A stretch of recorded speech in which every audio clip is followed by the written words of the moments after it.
Welcome to I news. పశ్చిమాసియాలో పెరుగుతున్న ఉద్రిక్తతలు, అమెరికా ఆంక్షల నేపథ్యంలో గల్ఫ్ ప్రాంతంలో సముద్ర రవాణా పూర్తిగా దెబ్బతింది. ఈ అంతర్జాతీయ సంక్షోభాన్ని ఎదుర్కొనేందుకు యుఏఈ, ఇరాన్తో పాటు ప్రపంచంలోని పలు దేశాలు ఇప్పుడు సరికొత్త ప్రత్యామ్నాయ మార్గాలను అన్వేషిస్తున్నాయి. ఇందులో భాగంగా సౌదీ అరేబియా పోర్ట్స్ అథారిటీ ఒక సంచలన నిర్ణయం తీసుకుంది. జెడ్డా ఇస్లామిక్ పోర్టు వేదికగా ఒక సరికొత్త షిప్పింగ్ సర్వీస్ ను ప్రారంభించింది. ఈ కొత్త సముద్ర మార్గం భారతదేశం, జిబూతి దేశాలను నేరుగా కనెక్ట్ చేయబోతోంది. ఇరాన్ సృష్టించిన అంతరాయాల మధ్య భారత్ కు ఈ నిర్ణయం ఎలా ఊరటనివ్వబోతోందో ఈ స్పెషల్ స్టోరీలో చూద్దాం.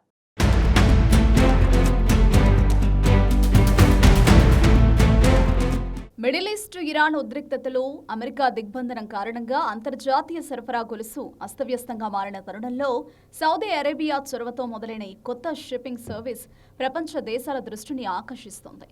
సౌదీ అరేబియాకు చెందిన పోర్ట్స్ అథారిటీ జెడ్డా ఇస్లామిక్ పోర్ట్లో ఎమిరేట్స్ షిప్పింగ్ లైన్ ద్వారా నడిచే ఈ సరికొత్త సేవలను అధికారికంగా అందుబాటులోకి తెచ్చింది. ఈ సర్వీస్ సౌదీ దేశంలోని అతిపెద్దదైన రెడ్ సీ పోర్ట్ను భారతదేశంతో పాటు ఆఫ్రికా దేశమైన జిబూతితో నేరుగా అనుసంధానిస్తుంది. దీనివల్ల అంతర్జాతీయ వ్యాపార కనెక్టివిటీ, లాజిస్టిక్స్ రంగాలు మరింత బలోపేతం కానున్నాయి. సౌదీ అరేబియా అధికారిక వర్గాల సమాచారం ప్రకారం ఈ కొత్త సముద్ర మార్గం జెడ్డా ఇస్లామిక్ పోర్ట్ను నేరుగా భారతదేశంలోని గుజరాత్లో ఉన్న ప్రముఖ ముంద్రా పోర్ట్, జిబూతి పోర్ట్లతో అనుసంధానిస్తుంది.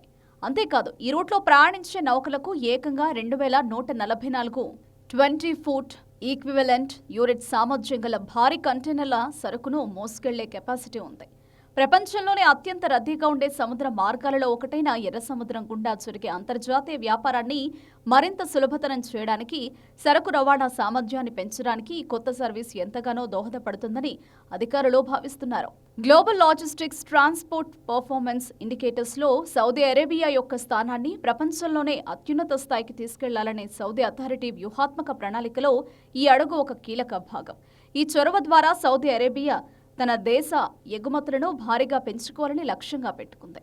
అలాగే ఆసియా, ఆఫ్రికా, యూరప్ ఖండాలను కలిపే ఒక గ్లోబల్ లాజిస్టిక్స్ హబ్గా సౌదీని మార్చాలని ఆ దేశ national transport and logistics strategy లక్ష్యాలకు అనుగుణంగా ఈ సరికొత్త సముద్ర మార్గాన్ని డిజైన్ చేశారు. ఈ కొత్త షిప్పింగ్ సర్వీస్ భారతదేశానికి అత్యంత వ్యూహాత్మక ప్రయోజనాన్ని చేకూర్చబోతుంది. ఇటీవల మిడిల్ ఈస్ట్ ఉద్రిక్తతల నేపథ్యంలో ఇరాన్ దేశం వ్యూహాత్మక హర్ముజ్ జలసంధిని మూసివేయడంతో భారతదేశ ఎగుమతులు, దిగుమతులు రెండూ తీవ్రంగా ప్రభావితమయ్యాయి. భారతీయ వ్యాపారులు సరుకు రవాణా చేయలేక భారీ నష్టాలను ఎదుర్కొన్నారు. ఇప్పుడు సౌదీ అరేబియా ప్రారంభించిన ఈ కొత్త రూట్ నేరుగా భారత ముంద్రా పోర్టును అనుసంధానిస్తుండటంతో ఇరాన్ ఉద్రిక్తతల వల్ల ఏర్పడిన రవాణా అడ్డంకులు తొలగిపోయి భారత అంతర్జాతీయ వ్యాపారానికి ఇదొక పెద్ద ఊరటగా మారబోతోంది. మరి ఈ సరికొత్త కూటమి మిడిల్ ఈస్ట్ రవాణా రంగంలో ఎలాంటి మార్పులు తెస్తుందో చూడాలి.